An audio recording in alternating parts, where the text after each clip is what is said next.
Welcome back to Found and True Sports, episode 26. We have a whole lot of ball to talk about. Yeah, we do. LSU keeps rolling. Saints lost a close one.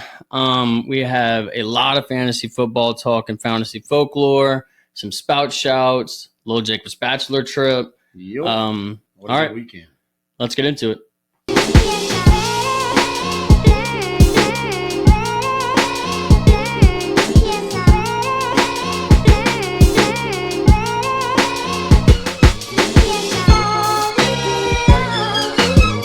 Mike, Steve.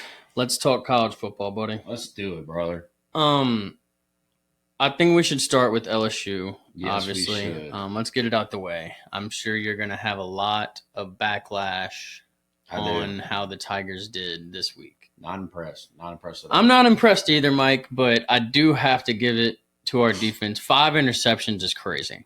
Yeah, but only winning the game by what? 10 points? I understand. The offense looks bad. Brian Kelly freaked out again on the podium. That was a solid question. Not every single time Brian Kelly does the freak out at the podium or on the sideline, he just goes down about 5 notches in my book. I just can't stand the guy already, and it was a valid question. I don't know why this offense can't get rolling with the weapons that we have at receiver. Yeah. All the transfers. We have a 5-star running back. We also have the returning running back with Durham, who is an animal. It's looking like a Nuss problem right now a little bit. Yeah, he's definitely not questioning some of the decision making with Nuss. I'm also questioning the play calling, but at the same time, we're not getting answers. I think what's hurting LSU is that they think so far after the games they played, they think their defense is good. But if you look at the opponents they played, it's not like they're playing elite offenses. I will say, at the same time, we are 3-0. We are 3-0. Nuss is hurt. Nuss is hurt now. Break, bro. Yeah, but come out with an injury 3 at the days same after the time, game. It might not be that bad. we are 3-0. It is a rivalry game. Played hard. Florida's defense isn't terrible. Florida's defense is good.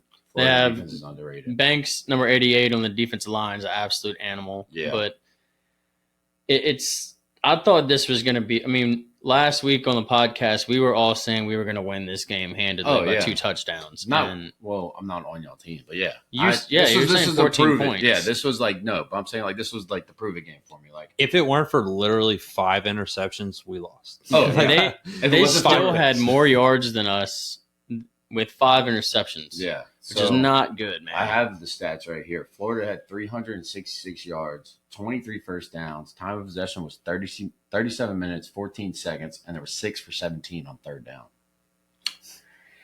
Yeah. LSU only that hurt. That I didn't like hearing that, Mike. And if you look at the play-by-play, I think LSU punted probably 12 times. Our punter's good. Yeah, great, cool. But I'm saying to be an elite team, I get it, SEC, Florida, competitive, but Bama, Georgia, they show up, put up numbers, both sides of the ball play, that's how they're the top dogs. And the SEC is wide open for the taking, but that window's getting smaller and smaller, and Georgia and Bama are waking up and getting better and better. I just want to let you know, though, right now, LSU has more wins than Florida State. So, I mean. Well, we had a bye week and we moved up 2 spots. I'm just saying that LSU has more wins than Florida State right now. Hey, you can say that all you want. If Florida State and LSU played tomorrow, I would not be scared at all.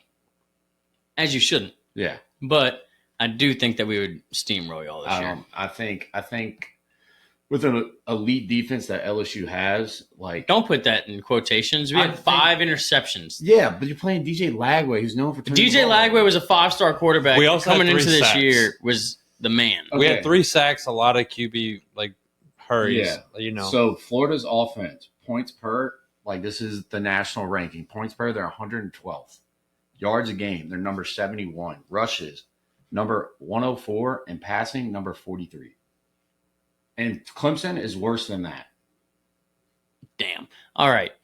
Mike came to play today. Yeah. Mike came ready to roll on the Tigers. And then you got Tech, too. I know how we talk about in-state rivalry, those guys play, but 23-7 ain't whoa. And you talk about all this speed, the 4 fastest wide receivers. Where are they?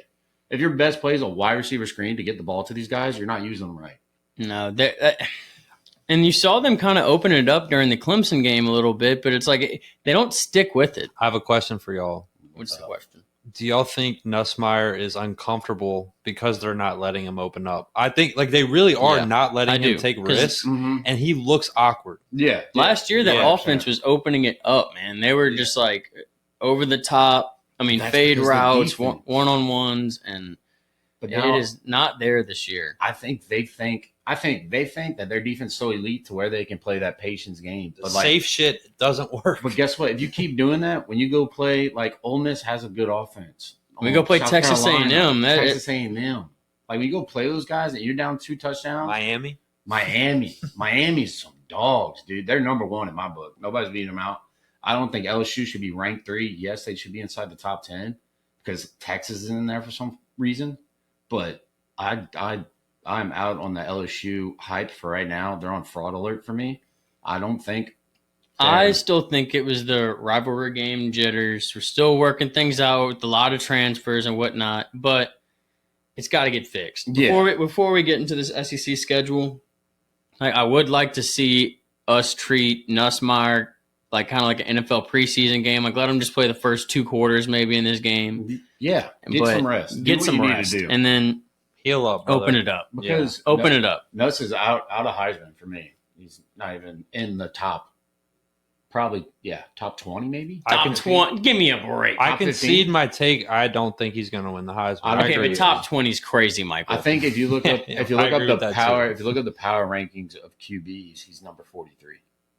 I understand, but like Yeah, The rest of the year, he but will have. this year of big games. quarterbacks is kind of ridiculous It too. is, yeah. But then also too, right now he's not a first round guy for me. I'm not thinking of him as. I don't think he's a first round guy right now, but the season does have to play out. Yeah, but it's only week 3. This is week 3 judgment. It's early judgment. Maybe he but- was playing hurt. Like, But if you're gonna, secretly, too. but I'm saying if you're gonna be an elite team, you can't have this judgment week 3. Like, Sure. You need to for them if they go play Southeastern, they need to put up 70 on them. They need yeah. to. If they don't, they're not going to be good this year. I agree with you. yeah, this can't be another Louisiana Tech because game. Bama and Georgia are waking up, and Bama looks pissed off. They are. Even chasing after even Georgia. Texas A&M, man. Texas A&M is a sleeper, dude. All right, And you know that game's going to be close when they. I play. mean, that being said, I think we should just get into that game. That was wild. We were in Oh, yeah. Destin. We had everybody on the couch sitting on the edge of their seat during that game. And look, last episode, as a podcast, we had all said this was going to be the Jeremiah Love game. And Yeah. Notre Dame was going to pull it out. We said it was going to be a touchdown game. And Instead, it's look, we kind of were all right. yeah. yeah, Like Yeah. literally with 5 minutes left. yeah. So they were up 10 with 5 minutes left. Yeah. They're up 2. Yeah, Marcel Reed essentially was just cooking the defense. like he did last year against Yeah. LSU. It was unreal. Well, no, he's a Mississippi State transfer, but he's a dog. Oh man. yeah, no, he's underrated. But I think, first of all, missing that kick, that was brutal. Also, if you saw the clip of the Texas A&M guy legit tackling the defensive lineman on the Yeah. last play. Yeah, there was a Like, that couple was of missed egregious calls, call. but I mean, they were.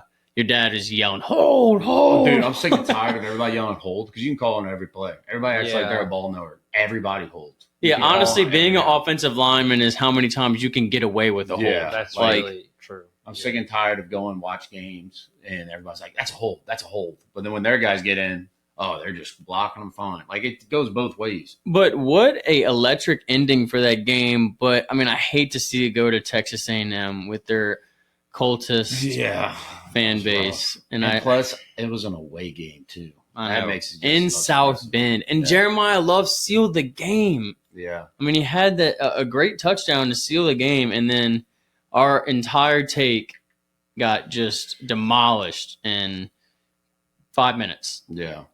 And the worst, back to LSU talk real quick. He has to get up a I got few to, I more. got to. I will say, Steve, you did try to rush off. Yeah, it. you You did, knew you he did. had some shit. Yeah. I did. We The all worst- did. I was I was hoping he trying. wouldn't notice. I was trying to. Yeah. I was hoping he would be cool with it. Yeah. The worst 3 offenses in the SEC is Texas, LSU, and South Carolina. Damn. Man. One of the best quarterbacks is Mateer and Ty Simpson for Alabama. I agree with that. Well, it's crazy that those three quarterbacks were all like the top 3 Heisman candidates to start Yeah. off the year. And DJ Lagway they're- was in that yeah, conversation. DJ Lagway was definitely in that conversation, and now It's flipped. it's flipped. Not really even flipped, but they just didn't show up to the party. That's Like you can't. There's have a lot all- of party left, but there it's is a lot of tough. party left. There's not a lot of games. But to me, if you Yeah. don't show up early, and that's like, it. Yeah, Heisman wise, like Heisman wise for me, like Yeah. Nuss does not have the swag like for Heisman. No. Like when I think of swag, I'm not thinking of Nuss. I don't know. I like He gets Nuss's jiggy mocks. with Yeah, it. he gets jiggy with it. I like me some I'm Nussmeyer, talking but about like in the game, like playing wise. Like that's because they're not opening him up though. That's not his fault. They're just not Yeah. using him correctly. I'm saying that's going to bite them in the ass if they don't figure something out. Mike, it's week 3. We're gonna get there. I know, but to be We're great still a team, national you gotta be championship team. Yeah, but the We're window's 3-0, closed. and we're number 3 in the country. We are number 3 in the Shouldn't be- country. I shouldn't be don't number really 3. know how still, Yeah. but we're number 3 in the country. Shouldn't be number 3 Right now, we'd be in the playoff.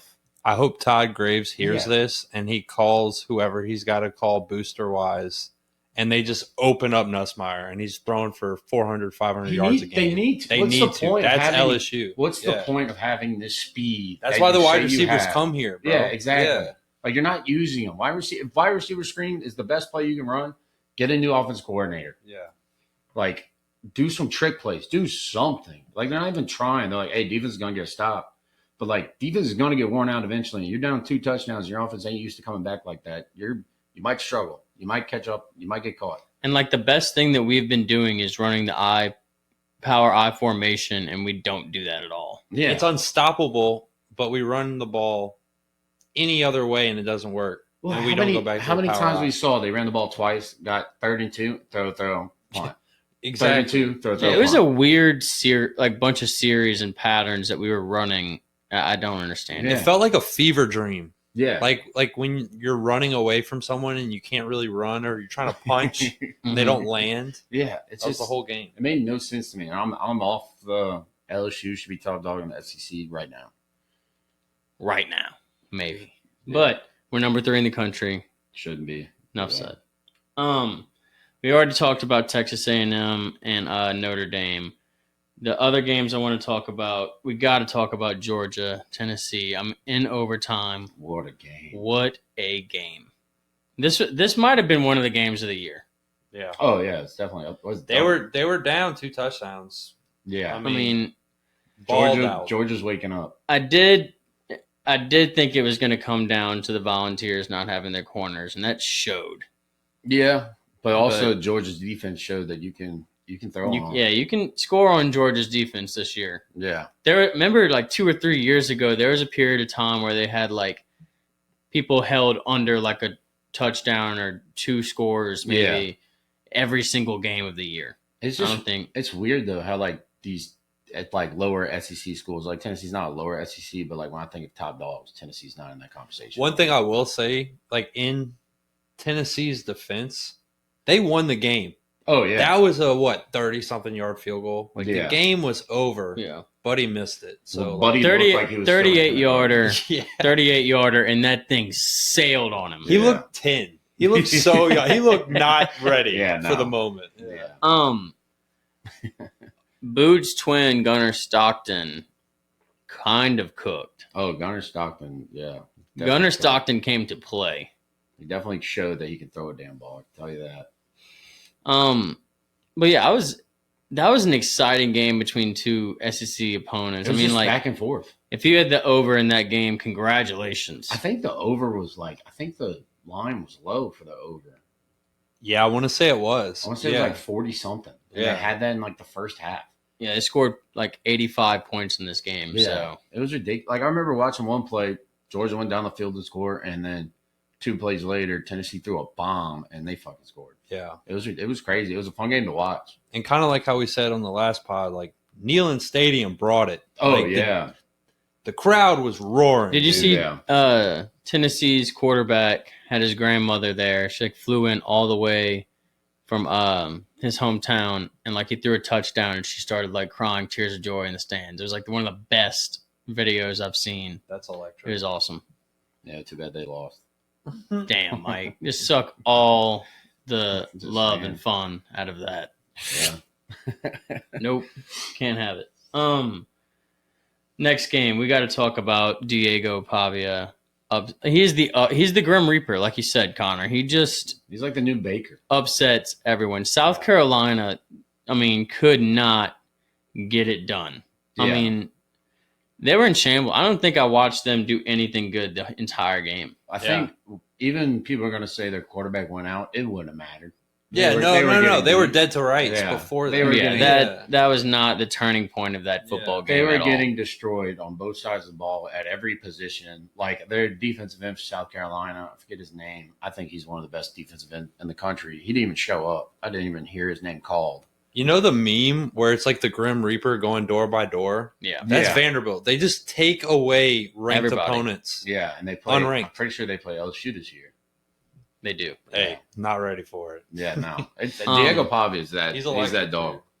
Like I did watch the did y'all watch the SEC show on Netflix?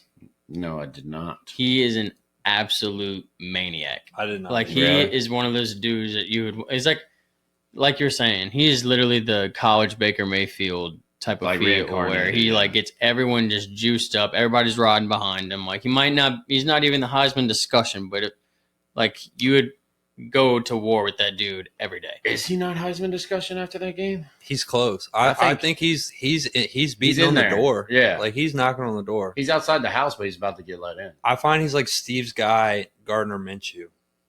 He'll break his arm. Oh, yeah. Like, he'll do anything for ball. Yeah, ball is life. You think he's gonna go on a date with Tate McRae? Do you think Theo Vaughn's gonna date his mom? Well, you saw what Theo Vaughn said. Theo Vaughn said "Here, I got this guy that wants to date you." Blah blah blah. And then at the bottom, he said, "If you don't want to go on a date with him, I'll bring you out on a date." So Diego Pavia is going to court right now, 7th year, to get his 7th year eligibility, and I think he's going to get it. I think he will too. He brings a lot of money. I also think he might transfer to Coastal Carolina. Go take your talents to FedEx. Yeah, because it was OC or whatever. Mhm. Yeah, I heard that on Pardon My Take, and I was sold on the entire thing. Coastal Carolina, dude. I saw a Crazy meme. stadium. It was of Tyler Shuck, and it was like, Tyler Shuck signed to FedEx. I'm going to get into the Tyler Shuck discussion at some point this season when it's time, but I have so much to say about Tyler Shuck and that pick now. Now that we're removed from it. Are you sure you want to say this on the pod when Boots listening? That's just 5 phone calls you're going to get right there. I'll leave it for another day. We got to still talk college ball. Mike, our USF Bulls take went absolutely nowhere. Yeah, it's a rough game, dude. Carson Beck happened. Carson Beck's a maniac. They did what they could. That's the thing.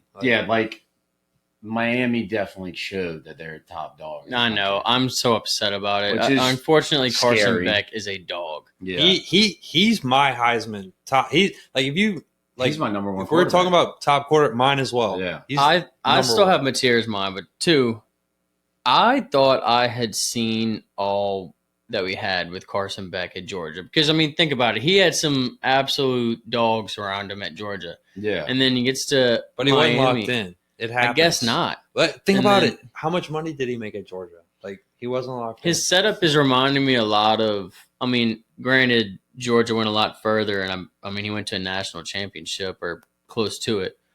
But it's almost like the Bo Nix arc, where he transferred to Oregon, and then he was just balled out the gym. Yeah. Yeah, no. Yeah. In 2 weeks, that's going to be the game of the year. Miami against Florida State. Whoever team loses that won't probably game of the year. 100. That's going to have the most playoff. That's Mike's game of the year. If 7 and I think Miami's 5 go into that game, whoever loses that game, for ACC to have that bye, that's going to be That's big game. huge. It really is huge because you can't have both in the ACC championship. Yeah. Clemson's going to try to make a comeback. They got Georgia Tech. Right. Haynes King, fucking destroyed Clemson by himself. Haynes King. We'll get into that when we're going to do some lists here in a second. But I have to get into this game. Ole Miss Arkansas. That was your upset alert Yeah. last week, but that quarterback for Ole Miss, Austin Simmons, absolute maniac. He played had a bad game against Duke, but he definitely bounced back. Oh my for God. sure. He was, let's see, he had 3 touchdowns and ran for another and just absolutely, think I he mean, had it's over 4 400 touchdowns. yards. He's an animal. He won that game almost single-handedly. Yeah. That game was why you love college football. It Yeah. was just, Yeah. yeah. But that game also shows you, too, Ole Miss just doesn't care about defense whatsoever. Yeah, Fucking ever. absolutely. Can I say something, though? What? SEC football is so back. Yeah. I mean, look at the high-scoring games you're getting in the Southeastern Conference. And look at kind of the dog shit you're getting in the ACC. I mean, it's not like electric football. Well, we ACC. actually own lower opponents. We don't let them. I'll give you score an on us. ACC thriller. Tulane. That's AAC. Oh, sorry. Yeah, they're I was about ACC. to say- Duke is ACC. yeah, Sorry, yeah. yeah. Duke's a So- basketball school. Yeah. I tell you Mensa, what, Mensa comes from Tulane to Duke. He was the highest transferred quarterback at the time. Yeah, Just to lose to Tulane. yeah, Love that. yeah. No, it's like the UCLA guy. Yeah. I don't know how Resclaff scored that many touch. Which you got to pull up his stats for us really quick. But So he he No, ran- his stats are insane. He ran in 4 touchdowns. yeah, he That I know. just rushing. This man had 4 touchdowns, and I knew he was going to win this game. I said it on the last pod, but that dude showed. I didn't think he was going to have 4 rushing touchdowns. I just thought he was going to win the game. I mean, he did win the game, but I mean, he went yeah, off. he went off. He had 245 passing yards, 111 rushing yards, and 4 rushing touchdowns. Yeah, Oh my god! Not and too they play Ole Miss this weekend. And Duke's not a scrub team. ACC wise, yeah, they are. I mean, I'm just saying for the usual talent Tulane is playing, Yeah, Duke is one of the better teams they're going to see all year. But I mean, Tulane beat Caleb Williams 2 years ago. Ole Miss is going to be their real challenge. That was a close game last year. I also very think they're close. going to beat Ole Miss. I dude. think. Me too. Yeah. I really do. I Is think it- it's at Resclaff Ole is going to Miss, bring I mean. that team Yeah. to make the playoffs. I hope they do. Yeah, they're definitely going to get in. If we had 2 Louisiana teams in the playoffs, that would be electric. It's a long shot, but yeah, It's a long shot, but I think it could happen this year. it'll be exciting for New Orleans. I can tell you that. Other than that, Alabama just steamrolled Wisconsin. I mean, there's not much you could really say about that game. I think Roll Tide's fully back, and I'm scared. But you haven't seen a TikTok. That wide receiver had, I think, Ryan Williams. Yeah, He had 6 catches, 142 Yeah, he's- yards, he's 2 insane. touchdowns, and I haven't seen him walk in with an anxiety bear Oh since the no, Florida State game. the Labubu. Dude, I think Bama is pissed off and hunting everybody down. I know, but I thought you would put the dagger in him, Mike. You talked all that on the first podcast. I The said audience- we either woke them up or put them to sleep. And I think we woke them up, and they're about to get an SEC play. Ty Simpson looks good. He didn't have a bad game against Florida State. Just Florida State owned him on the line of scrimmage. which I is needed easier Bama to fix. have a bad year. I wanted that. I needed that, and it doesn't seem like it's going to happen. And it's y'all fault. And I'm happy about that. You were so excited that you would I'm so close excited. the chapter. I'm so excited we dominated Bama like we did. But I'm also excited for Bama to ruin the chances of Well, another now SEC team. now that they're good, it proves that your team's good. Thank you. Yeah. It's like I'd good rather be team on equals my good end. team. I'd rather be Yeah. on my end than beating Clemson and Clemson losing to Georgia Tech. And Can I just say Detroit. something, I though? can agree. Alabama has played scrubs since that game. They played like the little sister school, the blind, and now they played Wisconsin. But they've shown, part of being a elite team is playing those scrub teams and showing that you can dominate them. True. I mean, LSU hadn't been doing that, but damn, I don't. I agree with what wish you that said, but I they're wish that dominating. Bama would have been as bad as I thought they were week 1. Yeah. That's not. It doesn't seem to be No. the story they, at they all. have woken. Their pass rush is back. Their quarter. Ty Simpson's good. I mean, other than that, I do think we should talk about Georgia Tech and Haynes King. Dude. I mean, sent Clemson into shambles. Dabo's Dabo's in shambles. He was breaking out like his win stats and whatnot. Clemson fans are absolutely just. I mean, they were ranked top 10 to begin this year. Do you get rid of Dabo? No, I don't think Dabo's the problem. I don't think you can. I don't think you can either. When he broke out the stats, I was like, damn. What he did for the school, like you really can't. Did you hear it? He also said, I'm just getting started. I'm just figuring out how to coach. Out of all the wild shit Dabo Swinney's ever said, I think that might have been one of the wilder things. He was like, I'm just figuring this out at 55 years old. Y'all are going to have to deal with me for another, 20 years. I think what's hurting them is their lack of a run game. They really don't have it. When you're ranked 128th and, think about it, they had Shipley. They had, I forget the other guy's name. I want to say Mufasa, but that's not it. He was cold. They also, in my opinion, I hate their color scheme. For a football, you think that's it? I don't like their color scheme. Purple, I don't orange. like Dabo. I think he hurts their recruiting. I do think Dabo's starting to feel the recruiting. I think it did help the recruiting, but when you're not winning, your recruits ain't going to come to you. It's a dead giant at this point. Yeah, it's hard to tell. You don't want to get rid of him because he's proven it. But then again, you got to get in the portal. You got to get the NIL. You got to do that. You can't win just strictly off recruiting high school players anymore. Developing a quarterback is going to be out the window in the next couple of years. You're just going to go get one. Mike, you ready for the Seminoles to be back this week? Yes, I am. They need to come out strong though. I'm worried about the bye. Who do y'all have? Kent State. Oh, y'all got that. Shut up. Oh, y'all got that. Easy win, right? Please, for the love of God, Kent State, do something wild. Dude, if we put up 70 on them, wait, we get rest? Hold up. If y'all did hypothetically get upset by Kent State, what's the attitude next week? I'm still not hyped on my team. So, next week we go into playing Miami at home. That stadium's going to be rocking. Hopefully, College Game Day comes to town and Kirk Herbstreit gets verbally abused. Did y'all see when Kalen DeBoer went on the screen for College Game Day and all the Tennessee fans are doing the Florida State chant? Yeah. We're in everybody's head, and I love it. Can I ask you something? And I would love to lose just for everybody to come back down.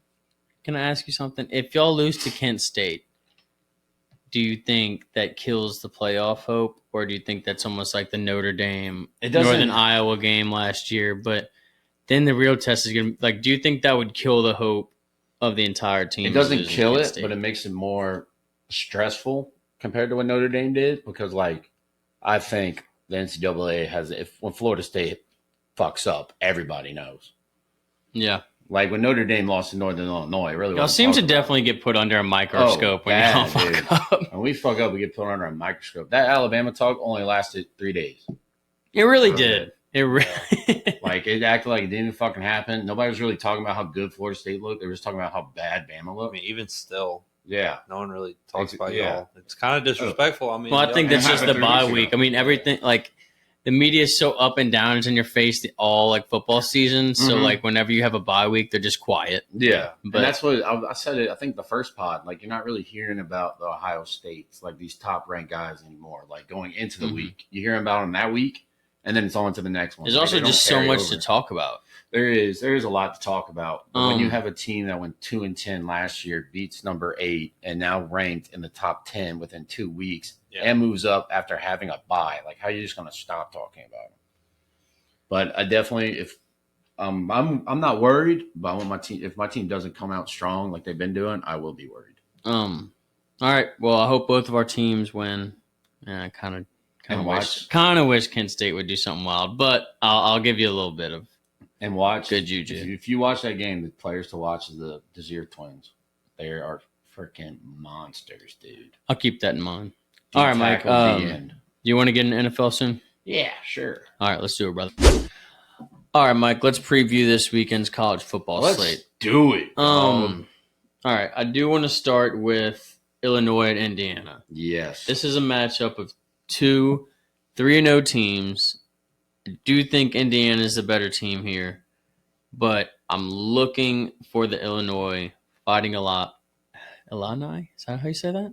Illini? But Illinois, yeah, yeah. like that. But I'm looking for them to get the upset here. I need them to get the upset here because I don't like Indiana at all. I thought they were a fluke team last year. I still think they're a fluke team, but I need Illinois to do it. I like both coaches. I don't know much about either team. Connor just showed us some stats, and they're basically identical. So I think They this really game- are. Like, I think this game could be a shootout, but also I like Illinois' coach a little bit more.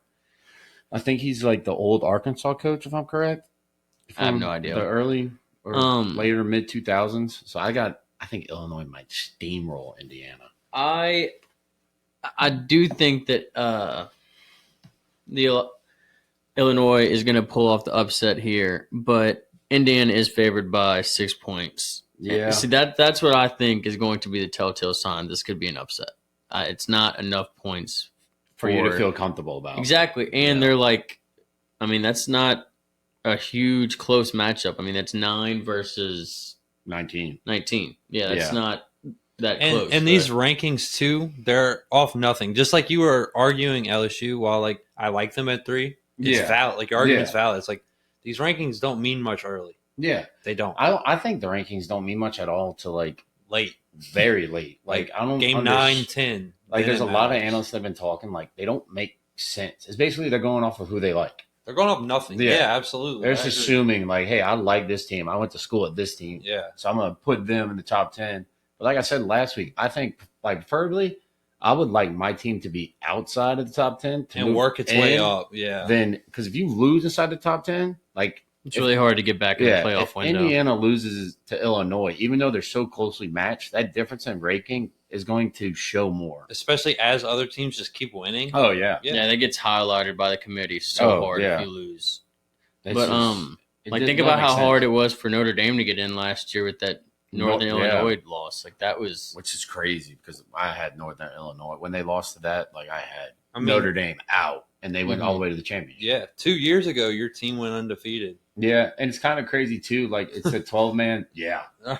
How did they not get in the Yeah. playoffs? They're undefeated. quarterback. that guy right Yeah. there, Jordan Travis. But My Lord still, and Savior over there. yeah, but like still, you can't look at one. Like in my opinion, if a team goes undefeated, yeah, you got to give it to him. he didn't get hurt on the last And game. it doesn't matter. Like, Dude, go that's look at horrible. when Ohio State won the championship with their third-string quarterback. Yeah, like Cardell absolutely. Jones. what's Right. the point of playing these games and one guy gets hurt? You think he's going to make a difference?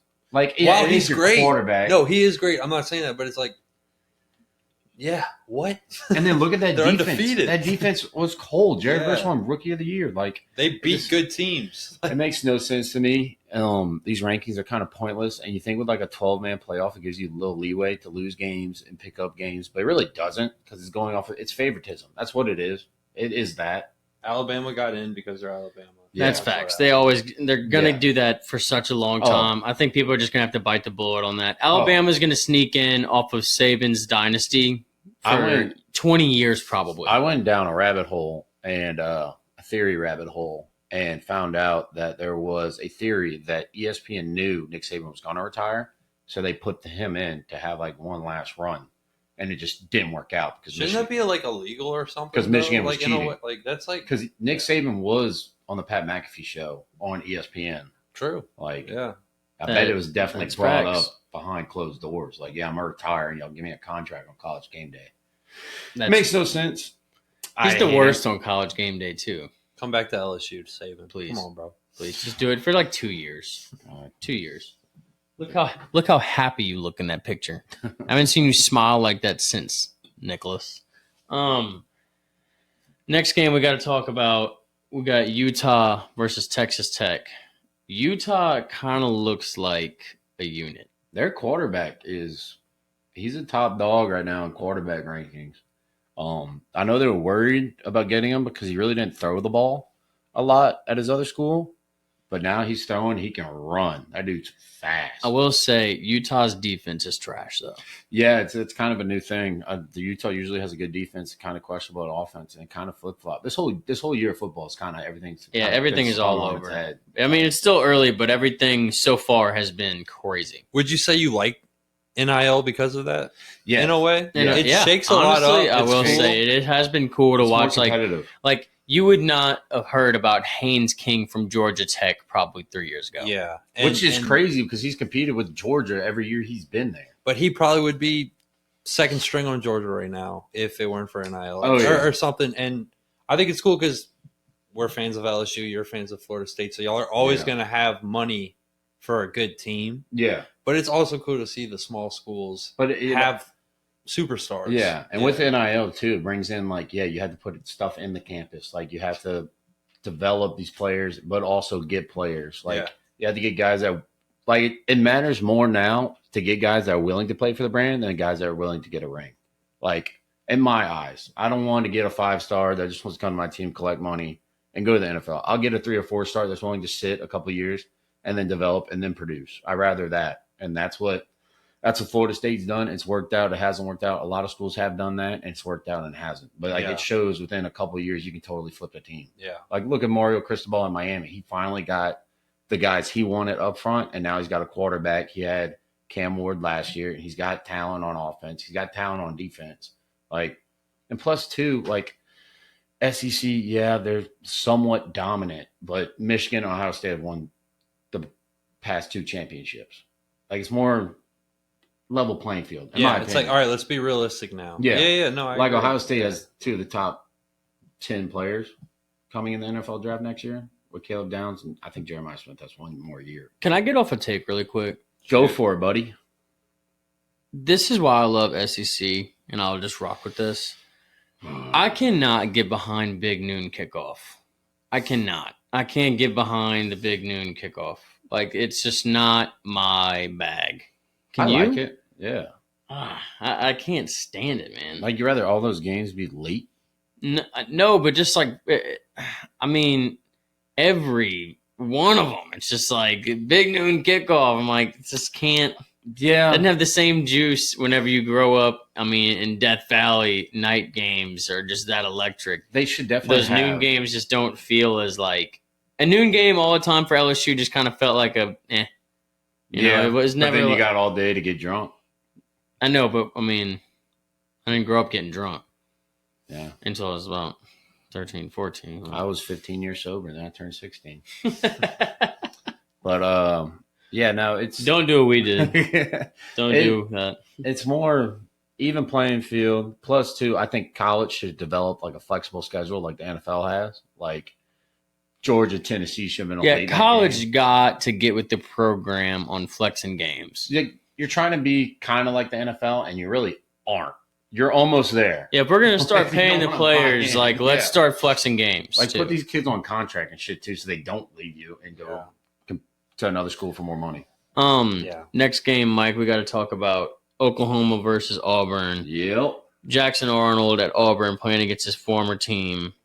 Didn't seem to click last year in Oklahoma. Seems like he's clicking here at Auburn.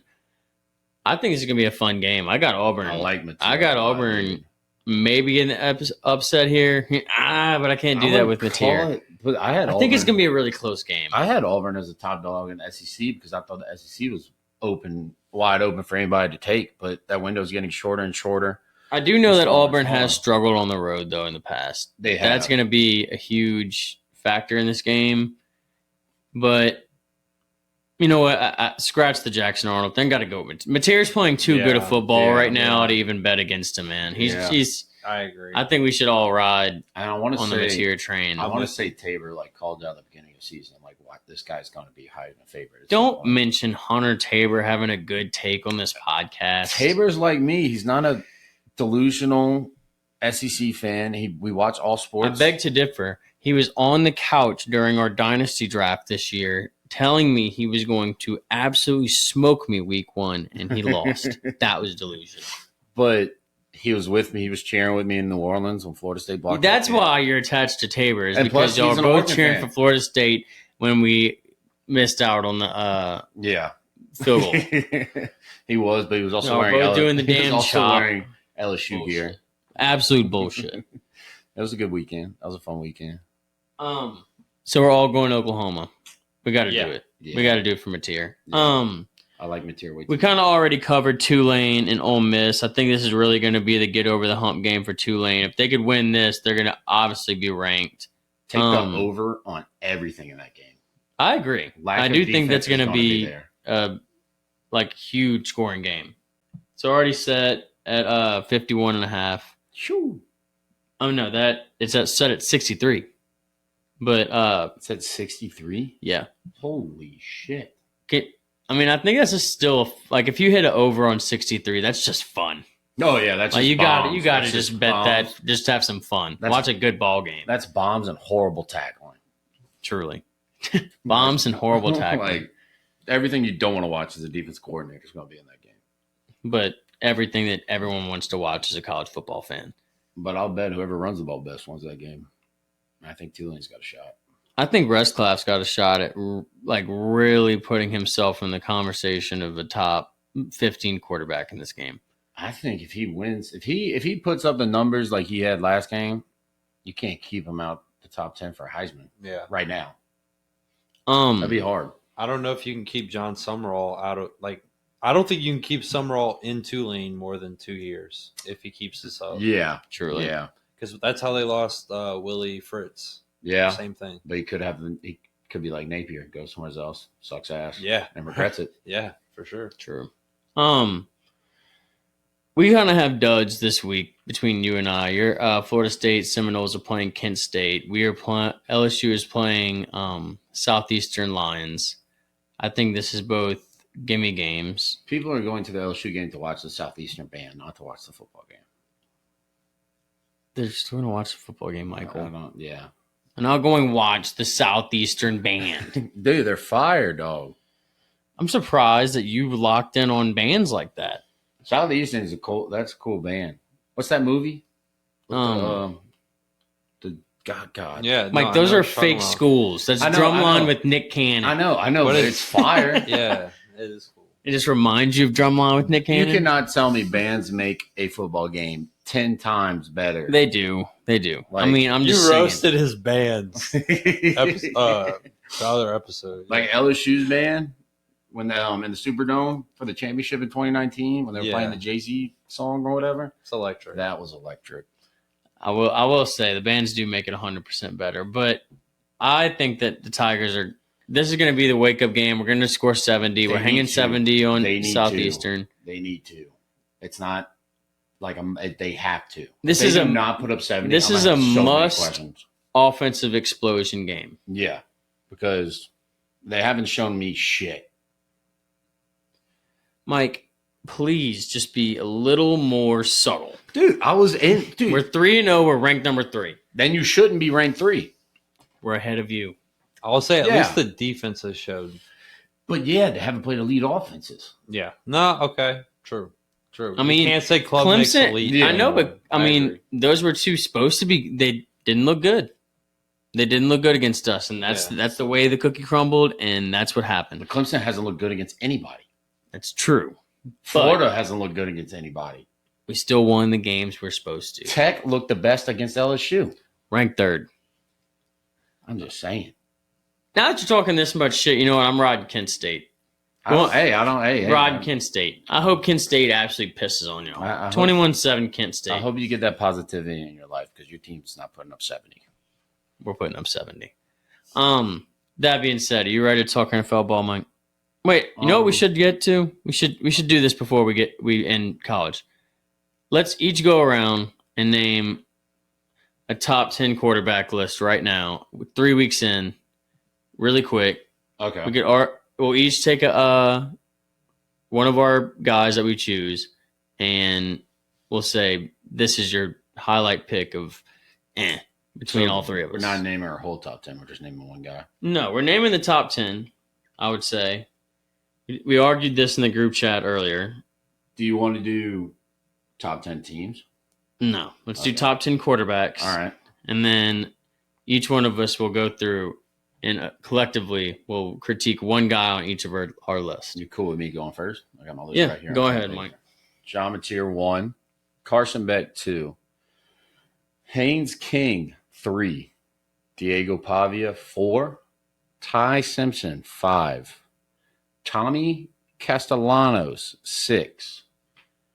Dante Moore 7, or Dante Moore, I should say. 8. Sawyer Robertson 9. Byron Brown 10. Gunnar Stockton, or I will take Sam Levitt for Arizona State, I think. Yeah, that's how you say his name? Mm-hmm. Yeah. All right.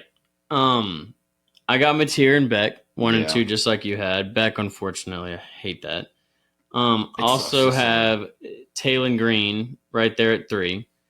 Julian Sayin at 4 for Ohio State. He hadn't been like crazy good, but I mean, he's a freshman quarterback. He's doing his job. Yeah, he's doing. You can't not put him in the top 5. I got Haynes King at 5. Huge win against Clemson.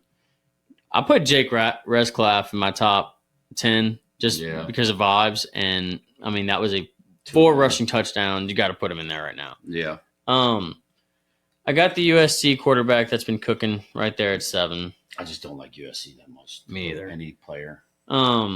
Sawyer Robertson is already at 100,000 yards. I mean, 100,000 yards. That's still crazy.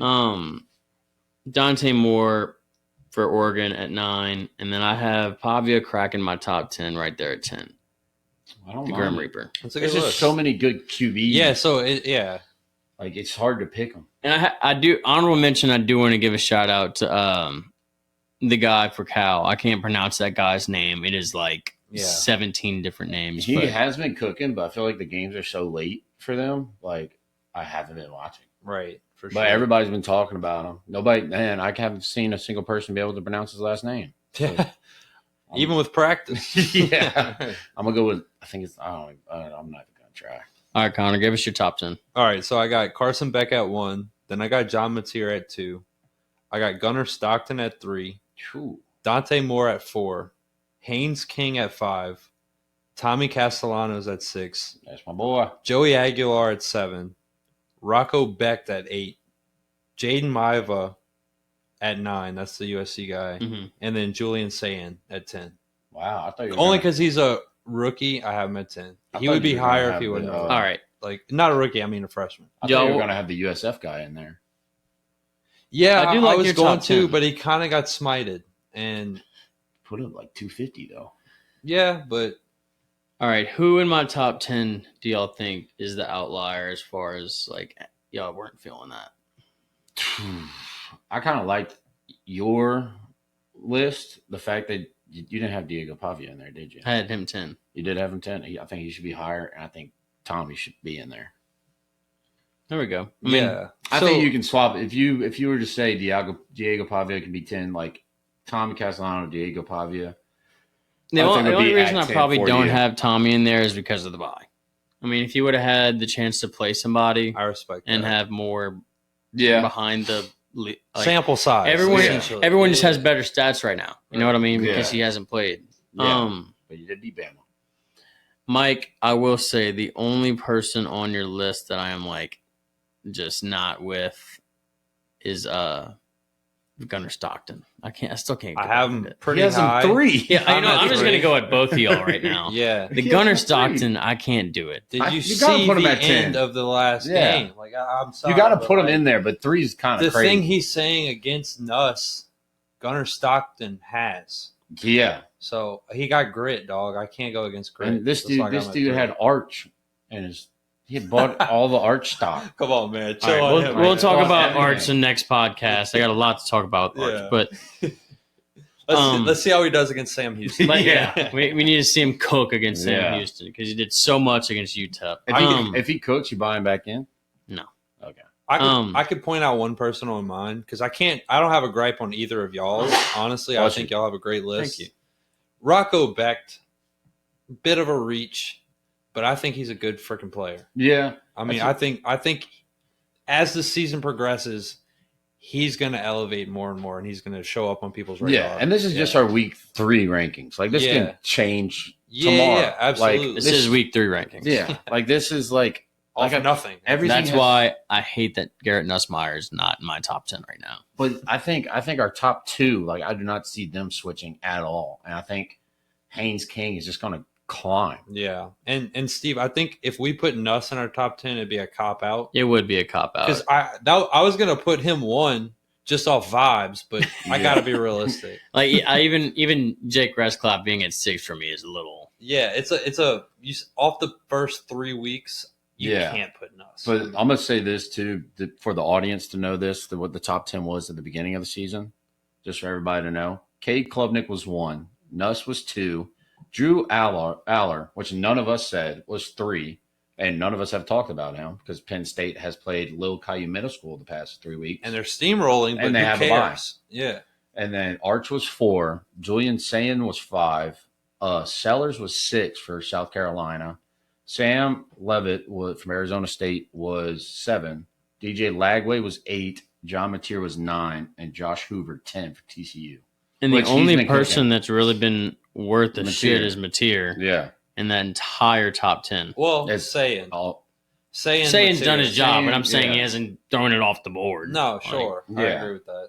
But I will say that he's like the first game with Texas, like there's a couple of plays where I found he was a little scared to like throw it, like deep to Jeremiah Smith. But there's a couple he was running down, he held on to the ball. But in the last couple of games when they've been playing those little Grand Caillou middle school teams, he's been throwing that ball. So I do feel like when they get into those divisional games, it's going to be more comfortable. Yeah. It's just crazy how this season's like every week it's flip-flopped. Yeah. That's why I got him at 10. I agree with you. I definitely agree. Well, I'm anxious to watch this late this week. I do think that this has put up a shut-up time for some of these teams. And but there is a lot of like fluke games that I'm anxious to get to the SEC schedule for LSU. Yeah, definitely. They still have questions that need to be answered for sure. All right. Well, let's get into pro ball, Mike. All right, Mike, let's preview the NFL football slate and talk about last week. Yep. We're going to start with the home team here. The Saints just lost to Mac Jones, and I cannot stomach that. It's hurting me. I don't like it. 49ers team without Kittle, too. And without Purdy. But, I mean, Purdy doesn't really matter. Yeah. We all know Purdy's over. Purdy doesn't really matter, Jake. You hear that? Loud and proud. He's a bum. The team kind of looked better without him, with Mac Jones at the helm. You don't think? Yeah, because a guy that can actually throw the ball around, give it to the right people at the right time. I just want to put a little salt in Jake's wound there with the whole Purdy thing. People forget Mac Jones went to the playoffs his first year. Also was a Pro Bowler his first year. Crazy. Also was a Pro Bowler. Crazy. I saw a lot of good things out of Spencer Rattler. I do have a hot take, Mike. He might be our Dak Prescott. Do you want him to be? No, but I'm saying like the late mid-round quarterback that if you surround him with the right weapons, we could be a dangerous team again. Yeah, but the problem is getting those weapons. We have to get. We don't have the money. You talked about this last episode. Bood's been banging this drum for a while. We have to get a big body wide receiver, and not just a A.T. Perry or a Marcus Callaway or whoever we've gotten. I'm talking about draft somebody in the first or second round that has produced well in the first 3 years of his college career. A junior, maybe take a junior, not a 26-year-old quarterback that doesn't play. Take a big body wide receiver and let's utilize him. Saints should have got Trey Harris from Ole Miss last year. It's upsetting to watch Saints football right now every week because, I mean, we're seeing some good things out of Rattler, and even like our wide receivers cannot catch. Juwan Johnson, it's like either he catches the hardest pass or almost catches the hardest pass, or like there was one where Spencer Rattler hit him in the chest and it just fell to the ground. I'll say two games we should have won. So, I mean, there's definitely a lot We should of be promise. 2-0 right now. Like the Saints have been that team for years that keep the game competitive. Like they're not going to tap out. Yeah, even when we were dominant, we used to keep the game competitive with scrubs. It just doesn't they want to keep you competitive, so you can keep buying tickets, you keep getting bought into this team. But what needs to happen is the shit needs to hit the fan, and you need to get rid of damn near everybody. Yeah, I will say though, best player going in 2 weeks, Carl Granderson. Oh my God, yeah, he cooked. Top 5 in sacks. He's tied with number 1. Yeah, and then Demario Davis is still playing like he's 25 years old. Yeah, it's crazy. He's still flying around. I don't understand why we have Pete Weiner in there. Doesn't make sense to me. Brian Brise has not showed up besides for blocking field goals. Our own line's getting hurt. Fuagu's hurt. That's not a good sign. Like, it's just not – I don't understand why our team cannot stay healthy to save their lives. I just don't. It doesn't make sense. We signed Julian Blackman. He's already out for the season. It's funny because the Pelicans deal with the same thing, and it's like it's just New Orleans teams right now. There's a the voodoo medical staff. I mean, That's basically what it is. You get something to look at. I think everybody thought Michael Thomas was crazy, but if you look at his tweets, honestly, he was right. Michael Thomas might be right. Yeah, he was right about everything. He was right about Carr. I mean, yeah. We do have the Seahawks this week. The Seahawks looked great last week. Kenneth Walker looks like he's on his shit Yeah. this year. And also, Darnold didn't look terrible. I mean, he had 2 interceptions, but I mean, they're a team that could wax us. Jackson Smith, Najigba. yeah, He's a dog. He caught 8 out of his 10 targets last week for 100 yards. Yeah. every once in a while, that 3rd overall pick, Darnold dog, comes out. And you're like, yeah. oh yeah, he is really freaking good. Yeah, I think the Vikings are probably regretting letting him go right now. I do think that Seattle is going to steamroll us. Is it? I can't even bring myself into delusional get behind Spencer Rattler for this game again after losing to Mac Jones. We're about to play Sam Darnold and a better football team, and Seahawks. I think we're going to get our ass kicked. I truly think every game we're just going to rely hard on defense. So it's if we can, keep them not scoring, that's all we can hope for. I mean, that's me being optimistic. Yeah. That's even thinking we're going to lose. It's let's just keep them not scoring so we stay in it. Yeah, but is it at home or it's away? If it's at home, that game's going to be competitive. It's going to be a defensive game for sure.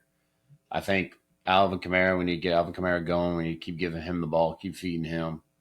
I didn't see Rattler throw too many hospital balls.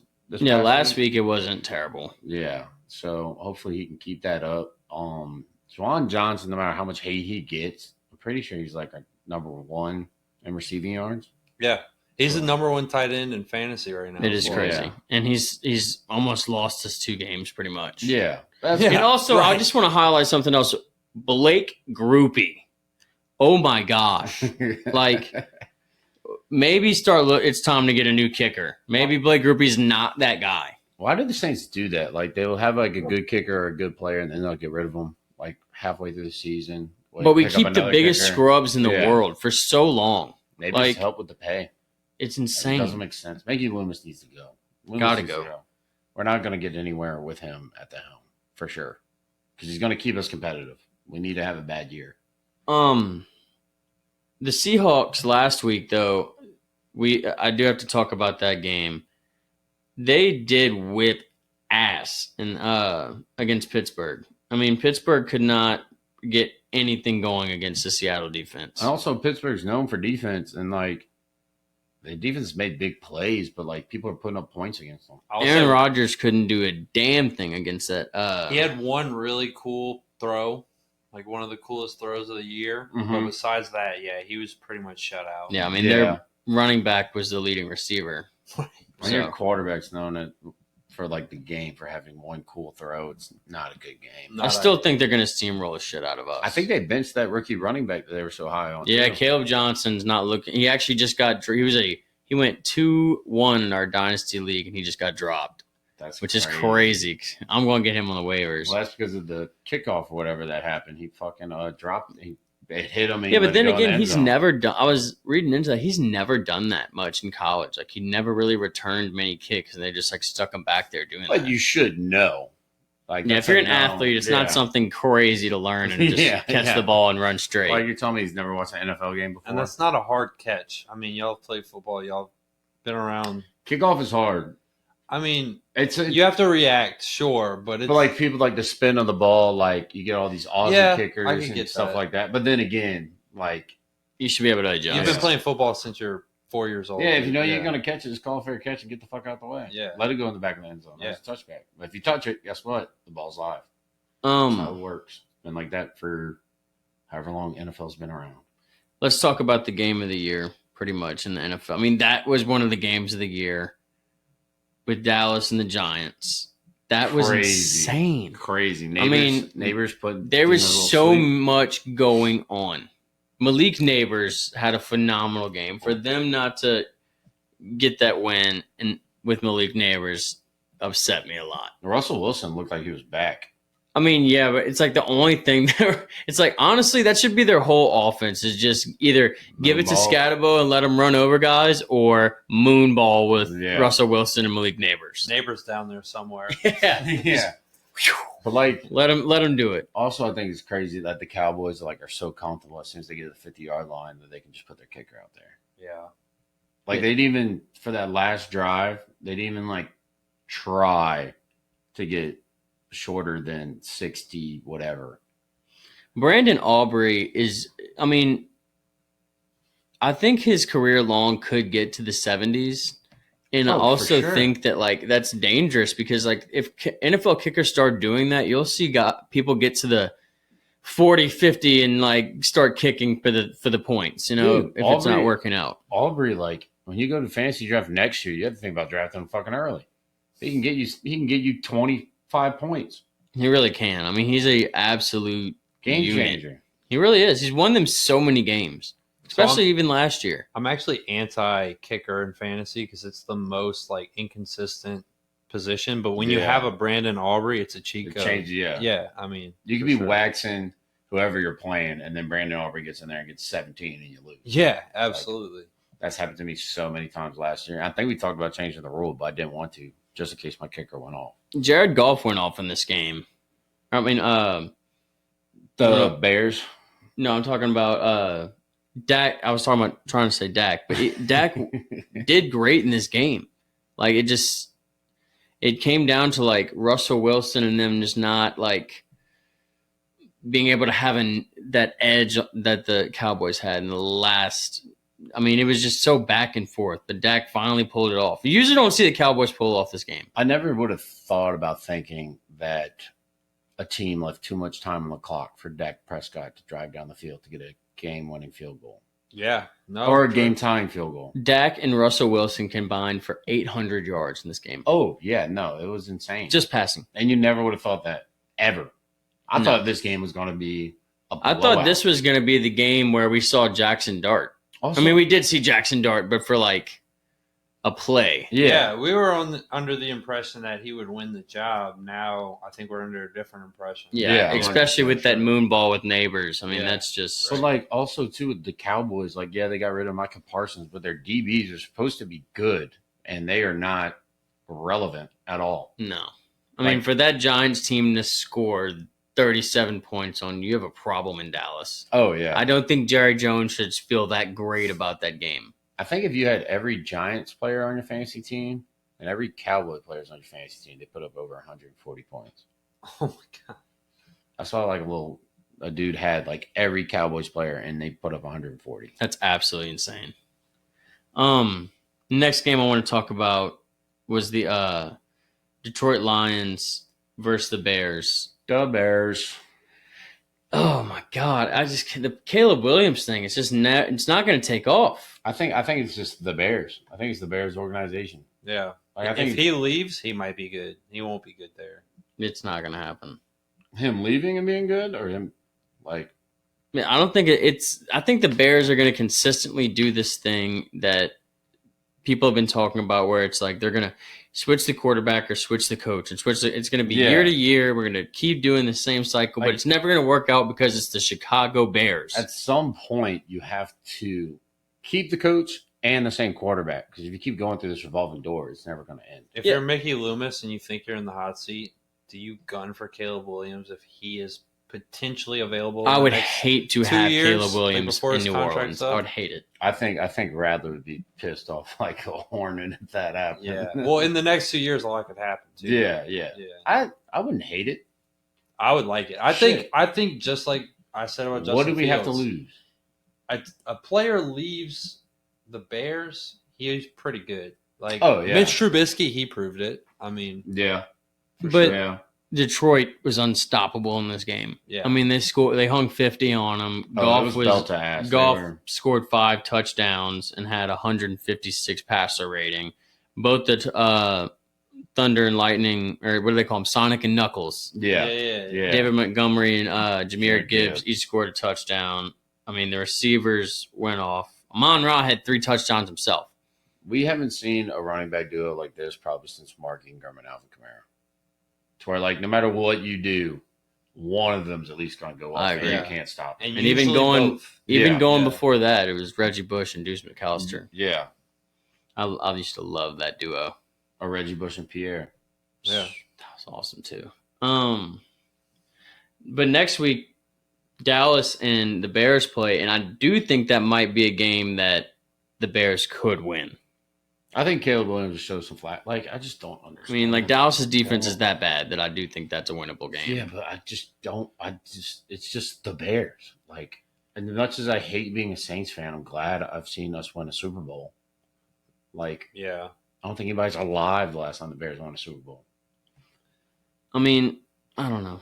I cannot. It's been a while. I don't see the Caleb Williams and Ben Johnson thing just coming together. Doesn't make sense because they have weapons. Like, the only question they have on offense is the running back. I mean, the receivers he has aren't crazy, but they're young, talented guys that they all got in the first round and should be working better than it is. DJ Moore, they traded for him. I mean, they also have Rome Odunze's great. Yeah. I mean, he's a good receiver. I'll say Keenan Allen left a sinking ship. Oh, yeah. He got out of He must love being back on the Chargers. They got that wide receiver from Missouri, too. Like, he's Luther Burden. Yeah. But I mean, but that doesn't make sense. It does not. And even their running back, like DeAndre Swift was a good running back at a point. Yeah. Yeah. I just love the text message he sent to the punter when he got drafted. Yeah. And he's not going to be punting off them? Yeah, and he's punted the most out of any since he's been punter. drafted. Yeah. By a wide margin. Oh, yeah. No, it's insane. I just don't understand it. And Ben Johnson is a good coach. It's his first time coaching, though. That was an absolute steamrolling by the Lions. And the Lions this week, let's see where they're going. I just don't get it. They're in Baltimore for Monday Night Football. Ooh. Yeah, that's going to be a juicy one. Could be a Super Bowl matchup. No, that's NFC, right? A Super Bowl matchup. Ravens. Yeah, that could be a Super Bowl matchup. Yeah. But Goff looked unstoppable in that game. He looked back. Then again, he was playing the Bears defense, but I do think that he looked back. We have to talk about it, Mike. Cincinnati and Jacksonville played. Cincinnati won, but we have an injured Joe Burrow yet again. Yep, Angela career. Don't say that. Okay, wait. I have a question. Do you? At least he went to the Super Bowl. Yeah, he didn't win it. Do you think that the Bengals should have got Penei Sewell instead of Jamar Chase? No, I think they should have. Jamar Chase has been too good in the NFL for you not to pick him. But a good quarterback can throw to anybody. A great quarterback can throw to anybody. Look at Josh Allen. But if you get an average offensive lineman, he can't block anybody. He can't block the above average defensive lineman. I'll say this: I think they win. Regardless of anything, I think they win the Super Bowl that year. Oh, if they had Penei Sewell, 100%. Dude, they had T. Higgins. T. Higgins is a great wide receiver when healthy. And they had that tight end. Like, they had a really stacked team. Yeah. Minus Jamar, they probably would have had another, they can't go. Can I say something? Yeah. What? After Jamar, they have not surrounded Burrow with anything other than Amarius Mims in the 2024 went 18 from Georgia as a tackle. But they went DB and D end the two drafts after that. Like, draft, when you get a good quarterback and a good wide receiver, please, for the love of God, draft offensive linemen. Especially when you're a poverty organization. Like, the Bengals are known to not really be able to, like, pay much. They don't have even much this salary. year. Yeah. So you got to be drafting linemen every Even this year when they went Stewart out of Texas A&M at defensive end, it's like, I do get that their defense is a problem and that is something that needs to be addressed, but go get the veterans. Like, the Saints have a competent defense with a bunch of guys who are like 35. Yeah. I mean, like, you can do it with veterans with the defense. You got to go young with the offense just so you could build together and get a chemistry. Yeah, but what hurt them was Sam Hubbard abruptly retiring early. They had to go get a DN. It made sense at the time. And plus, like, all the offensive linemen are off the board. But then, too. Also, I think the Trey Hendrickson stuff made it very, very tricky in the offseason. Yeah, and that's another thing. Like, you have a franchise quarterback, you got to pay him. Then you got 2 franchise wide receivers. You got to pay. Like, you're making your budget smaller to go get these top market offensive linemen. Like, what they should have done was chase after Tunsil from the Texans that left. Like, and they don't do that because they don't have the money to, because they got to pay all these big stars. This is a hot take, but they should have let. They should have let Jamar Chase go. Honestly, really, I think so. Yeah, the amount of money they're paying him, what they could have done with their team. Like, even if I agree, they like drafting Jamar made sense. But then when the contract, I always thought they should have got Penei Sewell. The amount of money Jamar is now getting paid, and now he doesn't have a quarterback, and you're paying him that. Yeah. And I think he's worth it. But I think on another team, it would have just been a better business deal. He's not going to be. Shout out Jake Browning for coming in and win the game, though. Yeah. He's decent. He's improved something. How could the Jags lose this game? I agree. There's a problem in Jacksonville, too. They were melting down. I saw problem in Jacksonville, like, if you can't get your wide receivers going with, Brian Thomas, and then you go with Travis. Travis Hunter's a top 5 pick. Trevor Lawrence waved off. Yeah, did you see that? Yeah. Liam Cohen was going crazy, and he just gave him the brush off. Yeah. And also problems in Jacksonville. Travis Etienne he's top 2 in rushing. He's number 2 in rushing. He's proved himself as RB1. And Brayshaw Tootin, did you see that run? Yeah. That's why they traded Tank Bigsby right there. Oh yeah. He's shown up, but also too they were saying Brian Thomas is like scared to catch the ball because of contact. Yeah, I don't like that. I especially don't like that narrative from an LSU guy. But also, if you look at Brian Thomas in college, like, he's not really known for being your guy that runs a slant in the middle. He's always like your go ball guy that stays off to the side and you throw to him. But like, he will get over that. But then back to like the Jamar Chase thing, how you were saying, like, his contract might be worth it. But in 3 years, if Joe Burrow retires from injuries, that contract's like retardedly stupid. Yeah. Like, at least with like how contracts move up in 3 years, it won't be as egregious. Yeah, and players don't take pay cuts anymore like Drew Brees and Tom Brady did. Like, they want that money. Yeah, especially a wide receiver. Yeah. Yeah, diva receivers are getting paid. If I'm on the Bengals and I lose Joe Burrow, you think I'm taking a pay cut? And plus that third string wide receiver they got from Princeton, I forget his name.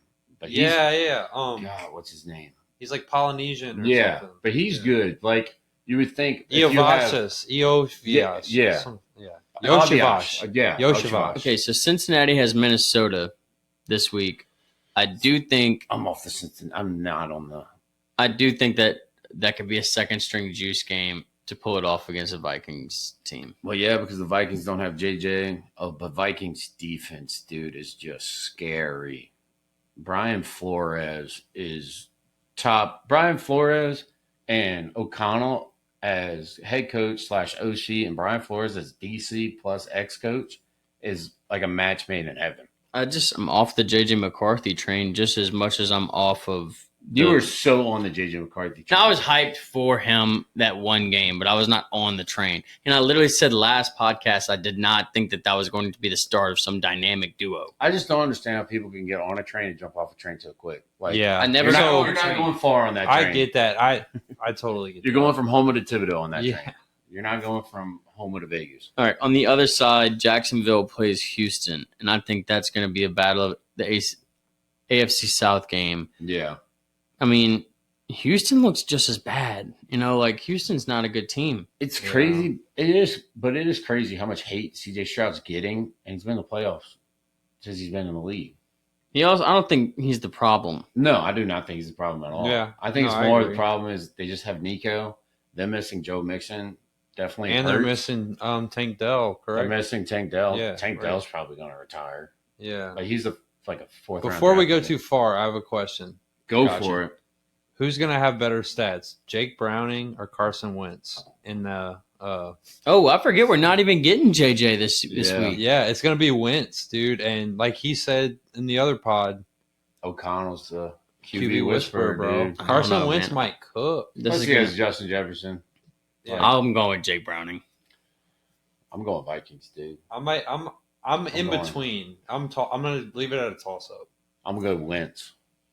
I think Wentz is going to. I want to see Wentz win. I think Wentz is going to throw 3 touchdowns for like over 250. And he's just All thinking right. about a duck hunt. Yeah, the whole time.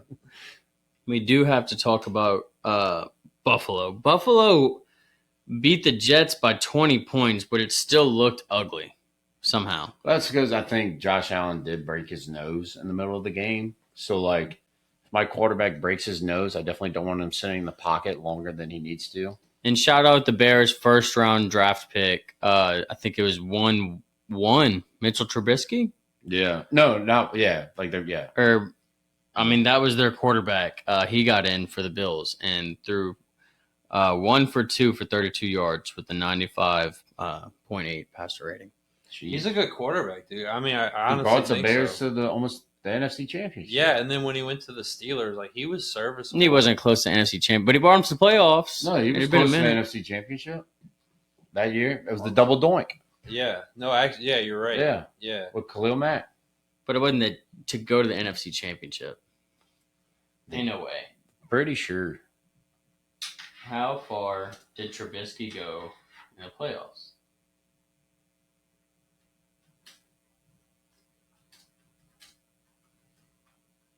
All right, we're looking it up. So he was in 2 playoff games. Wait, that doesn't make sense. Yeah, Wait. the wild card. It was just in the wild card. That was a double doink? Mm-hmm. Oh, I thought they had a week 1 bye. Bears lost both of them. Bears lost to the Eagles, the one I'm thinking of. Man, Damn. Mitchell Trubisky couldn't do it. He was in the Pro Bowl that year. But I just the Jets are done. Fields is done. They have Tyrod Taylor now. I think he's starting. But I mean, I'm just saying, like the Fields being good thing, I think is. Yeah, sold. we could put the casket on it. Yeah, Yeah. I don't know. He's still young. but Just- that's the thing. he's I think talented. with He some goes of to the these, Vikings. He's going to be an elite quarterback. He's such an That's just- athlete. Connor, yeah. I think we had talked about this the other day. I was saying like there are good and great quarterbacks in the NFL right now. But I'm saying there's a handful of guys that have showed you Flashes. great at times and why they were picked in certain areas or picked like 1 and 2. And then they've showed you how shitty they could be. And the inconsistency you can never really get with. And, it's and not there's, you can't yeah. get to the playoffs and go far being inconsistent. there's so many moving parts. That's really what it comes down to. Yeah. Like It's a system you're in. the fit. the Yeah, coach, like, absolutely. It's all about that. And then plus, too, the locker room. he's on- all- Yeah. Justin Fields has been in 5 different offenses since he's been in the league. I mean, what? Bears Bears, Steelers, twice with Jets. 2 different coaches. Steelers, so 4. That's Like, crazy. That's not easy to become an Yeah. elite quarterback, Not at all. man. And that's not an easy team to be a good quarterback for. When is a None Jets of those quarterback teams are easy to be a good ever. quarterback for. like besides? I mean, the Jets obviously they had someone forever ago, Yeah. Joe Namath. Yeah. but yeah. I think the Jets next week are going to get shit on by the Tampa Bay Bucks. But I also think on the flip side of that, the Buffalo Bills are going to go into Miami and absolutely steamroll them. Yeah. I think Josh Allen's about to have It's actually in MVP Buffalo, game. but so that's even Divisional worse. game or not, it's gonna be a slaughter. No, the Dolphins. Yeah. The Dolphins Yeah, I think shit. remember a couple years ago when the Dolphins would go into the Buffalo, they were doing the whole like we can't get cold thing. and they got Someone cold. died, I think. No, Yeah. that was the No, that but- was the playoff. Oh, But I'm like, that was insane. Yeah. And now Miami's 0-2 heading into Buffalo, and Buffalo looks like they're a championship team. I mean, it's gonna be bad. It's gonna Yeah. be a bloodbath. Keon game. And then on the other side, I think Tampa Bay looks like a championship team, and I don't think the Jets are gonna be able to even hold a candle to them. Baker Mayfield's like the best quarterback right now. Oh yeah, Tampa Bay looks scary, and their defense hasn't put it together yet. I the agree with scary that. part. Yeah, for sure. I agree. Did you see the who was the player? It was a defensive player. He ran like this little stunt where he pretended like he was going to Levante drop. David, most Yes. underrated linebacker in NFL. Oh my God. Did the most, it was smooth as an oiled boob. This man pretended like he was dropping back in in coverage, put one arm in the air, and just ran straight and got himself a sack. Oh, dude, It was so perfect. he's been in the league for like ever now, and he just got put on notice when Tom Brady went there. But he's been doing that shit since he got there. And what's crazy is they dropped him and then nobody went after him, and they just picked him right up. Yeah, Back that's up. insane. Like, honestly, nobody went after him. And then you think about it too. They drafted Devin White to replace him, and he was so good. They were like, "We're gonna let Devin White go." We do have to talk a little bit about the Rams-Tennessee game. The Rams steamrolled them, but I do want to give a shout out to Cam Ward's touchdown. Did you see that? Yeah, no. That was insane. That was one of the crazier NFL throws I've ever seen. Cam Ward has surprised me. Yeah. I thought he was gonna not work out. It would take time, maybe. Yeah, no, he is working out. Yeah. He does have that swag about Puka's rushing touchdown was electric. Yeah. That was crazy. You don't see that much anymore. As of right now, I'm sorry, Bood. Yeah. I just hate how it's working out. I hate how it. I'm waiting. You know, an injury's coming down the road when it's But I mean, he wasn't their leading receiver. True. Devontae Adams. Did you see that throw Matthew Stafford had to Devontae? Yeah. Oh my god! Still, I'm gonna ride with you, Connor. I don't think Stafford's making it 17 games, especially when they're throwing the ball 33 times. Man, I think he is. I don't know. That running game's going to get going eventually, and Blake Corum. I might be a two-head monster backfield. He might be a cyborg at this point. Blake Corum's taking Kyler Williams' job, and I told Colin DeSandro this years ago. I said Kyler Williams is a flash in the pan. Blake Corum, there's a reason they drafted that guy out of Michigan. He's going to be a dog. And he's the one who scored their rushing touchdown other than Puka. I don't think Blake Corum's just going to take over the backfield like that, but it's definitely going to be like the Viking situation with Eric Jones and the old 49ers running back. Yeah, for sure. To Steve's credit, I mean, Michigan's championship's pretty much on his back. Oh yeah, that's true. So he is a dog. I think he could win it, but that's what I agree with both of you. I don't think a lot of people realize JJ never threw the ball for Michigan. Yeah, it was Blake Corum's team. Oh yeah, and the O line. Yeah. And I think that game showed JJ doesn't have an arm that you can rely on to carry down the field. Yeah. The Rams have Philly this week. I think that's going to be a good game, actually. I do. I want to see my boy. I think that's going to be a high-scoring game. Also, Tennessee is going to Indianapolis. Or Indianapolis is going to Tennessee. Are we buying in on the Indy hype? No, I'm not buying in on the Indy hype. And I do think that this could be a good matchup for Cam Ward to get his first win. While I'm not buying in on Indiana, I'm buying all the stock on Daniel Jones. As it's rising, I'm just putting every penny on another O'Connell experiment. Yeah, he's a dog, dude. I mean, he really is. I just think he found his system he works in, but I just don't. He's not a guy that's going to carry you to a playoff berth. He's not like a leader. I can agree with that. I mean, the Colts just beat the Broncos, y'all. They're a good team. It's not even a thing. Yeah, but it was on a bullshit field goal. It was, but at the same time, you shouldn't. That doesn't show the whole game. And Daniel Jones still played great football. Yeah. He's just doing his job. He's not turning the ball over, giving it to his guys. Jonathan Taylor showing up. It's crazy what an O-line does. It really is. Quentin Nelson. Yeah. To Justin Fields and a few other guys we've mentioned, to their credit, it's like they don't have much help. Tell you Caleb Williams, he really doesn't have much help. He can go somewhere else and be good. It's crazy how bad, just going back to the Bears fucking up drafts, they take the big old swing on Colston Loveland before Warren, and Colston Loveland has not even gotten any touches yet, barely. Dude is buns. Tyler Warren is, already proving that he is a great tight end in this league. The past 2 games he's had 70 yards. And it's really comical how many teams go off these guys as experiments rather than production. Because Tyler Warren was productive in college. Loveland wasn't because he didn't throw the ball a lot. People were considering he was Warren, productive, but at the same time, it's why take the risk? You know what I mean? Yeah, when you know what you've already seen with Tyler Warren. Everybody was saying he might be the best athlete in college. He was playing Penn quarterback State. For Penn State at times. Yeah, balled out. I would put money if Tyler Warren was on the Bears and Loveland was on the Colts. It would be roles reversed.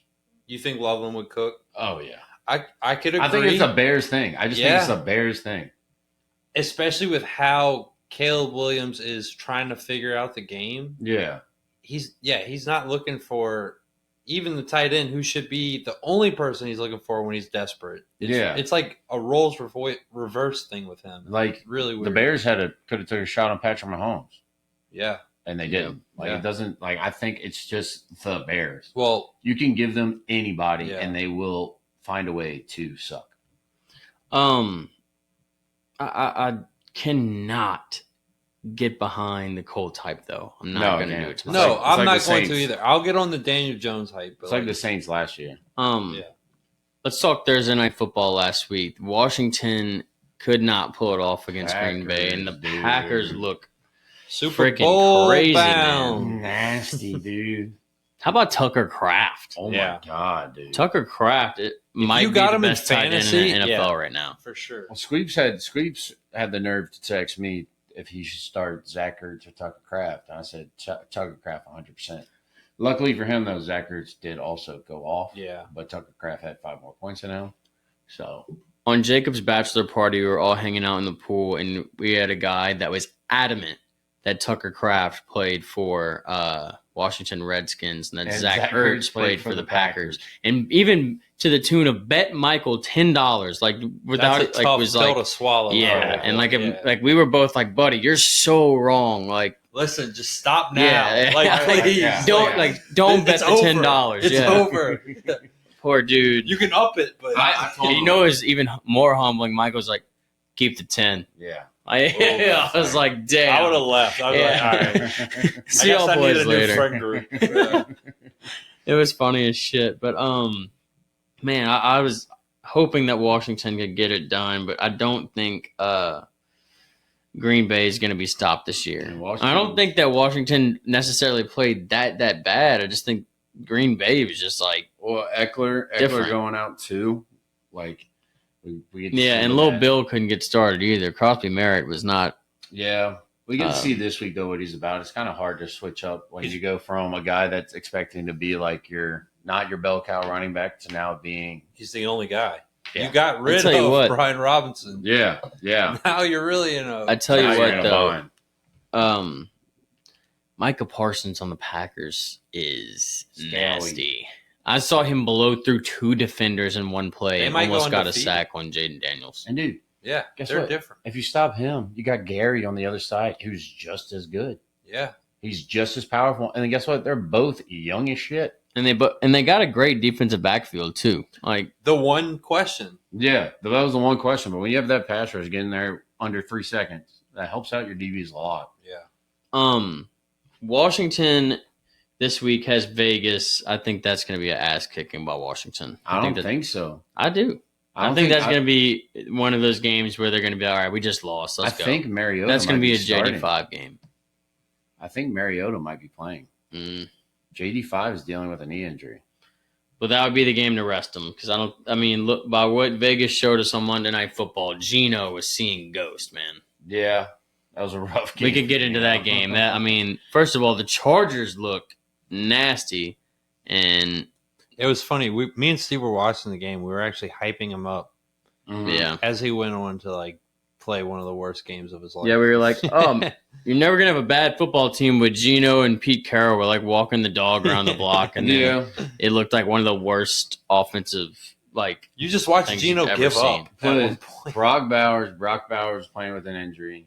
They stopped feeding Genty at a point, which didn't make sense to me. That's your next best guy because Jacoby Meyer might be a good wide receiver too, but he's not. He's not a wide receiver one. No, I even tried to get him off of my dynasty team today for a second round 2028 pick. And I was trying to convince Jordan Servat he was a wide receiver one. And I was like, he's young and he's a wide receiver one. He's like, he's 28. Yeah. He's got 4 more years left. It's like, look, bro, I'll give you a hot and spicy. But that's like the Thornton guy you were talking about. Like, when the hell is he gonna fucking show up? He might never. Yeah. I mean, honestly, I don't know. He might be the fastest person in the league. Pete Carroll might have something wrong with him. He turned 74, I think. So it just doesn't make sense. You go get Genty in the first round. You don't use him. I get Brock Bowers was hurt, but then that defense the Chargers have. My boy Derwin James. Yeah. The Chargers do go into the Denver game next week, and I think that's going to be the real test of the Chargers playing against Surtain and the boys. I think Surtain's playing with injury. I mean, still, I do think that Denver team is hard. I think so. I got the Chargers winning, but I definitely think it'll be Me a too. close game. Yeah. I think both defenses are going to show out for both of them. I agree. And then going back to last game, Green Bay is playing Cleveland. I think that's just going to be another like easy fluke game for them. I think that's like LSU playing Southeastern. They're going to go undefeated. I'll go on record saying they're going to go undefeated and win the Super Bowl. Oh wow! I was early on my take last year. I had them in the Super Bowl. Yeah, I But remember that. are you going with the undefeated? No, because then you get the last week where they rest their starters. True. No, Yeah. I respect that. Yeah. That's a good point. I'll give them. Unless it's a competitive division to where they have to keep their guys in. Yes, I Yeah. totally agree because they have so many wide receivers to throw to. Reed's going to come back in 3 or 4 weeks. Yeah. Watson's going to come back. Like they don't even have their top 3 wide receivers in. They just Yeah. got guys in that can catch Like the ball. they have a week to rest. Oh yeah, With the Browns, it's perfect. yeah. The other games we got to talk about: Philly and Kansas City. That was kind of just a snore until the last couple minutes. But I mean, that tush push thing's got to get figured out. That's got to get banned. And my thing is when the refs have a problem, like they don't know what to call, it probably shouldn't be a fucking play. Yeah, Yeah. especially when it comes down to the wire in that many games. And then plus you have so many camera angles. You can't tell me somebody can say in the ref's ear, like, hey, look, they're lining up off sides every fucking time. Kansas City's offense hasn't put it together. And They're going to play the Giants this coming week, so I think this is going to be one of those games where it's like if you can't put it together against the Giants defense, who just had 40 hung on them, you are not going to really be able to figure it out against a lot of the other opponents you're going to face. But like I said last pod, I was like I said they were not going to score more than 17 points in this game. Yeah. And the offense cannot get it together. They can't get Pacheco going. They haven't gotten. I mean, they don't have any receivers to throw to right now. Yeah, they lost their top interior offensive lineman to the Bears via a trade, I think. I mean, I kind of heard for damn sure, Hollywood Brown is not a wide receiver one. I'm sick and tired of hearing about like the fantasy talk. Hey, if you want to get a sleeper on the waiver, Hollywood Brown. I will. I don't need Hollywood Brown on my team. The only player I'll be big on is when Rashee Rice comes back. I think he will help every player on the team. So I think you but can he's coming back from a knee injury though. Yeah, that's true too. And going back to the tush push, I believe the Chargers tried it out, and they didn't let them run it.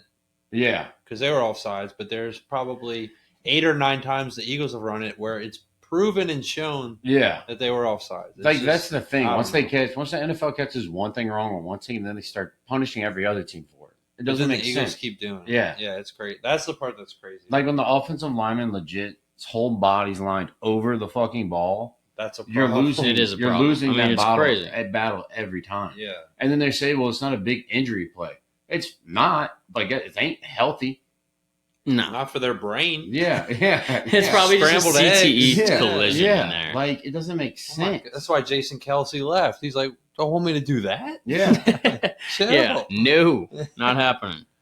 All right, I do want to say that our game of the week, there's a couple more fluke games. I don't think that Arizona and San Francisco is really necessarily going to be a great one. And Arizona for damn sure don't think Atlanta and Carolina is even going to be close. I think Carolina is just fucking sold. Poverty franchise. It doesn't. But next week, Monday Night Football needs to be an event. Baltimore versus Detroit. I'm excited about that one. Yeah, I think it's like I said earlier, Super Bowl kind of foreshadowing. That'd be kind of cool. That would be cool. I would love that. I want to see Aiden Hutchinson show up though. Yeah. Yeah, I also want to see Baltimore's defense show up. I feel like that's just been like, I mean. Yeah, they got all these DBs, but people are throwing on them. They are. I mean, even Cleveland, I mean, they only put up 17 points, but at the same time, like Joe Flacco threw for 200 yards and a touchdown on you. He's like 40. Yeah. So.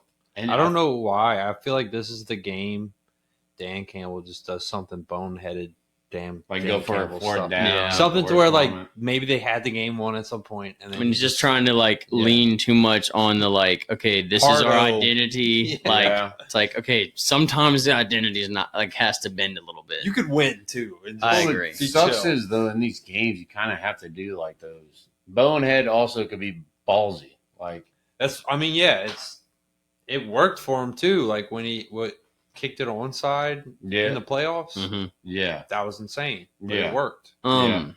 We kicked it onside in the Super Bowl. It worked. All right, I think that does it for all the preview of the games. Do y'all want to get into fantasy folklore? Sure. Yeah. All right, we got a good bit to talk about there. Let's get into it.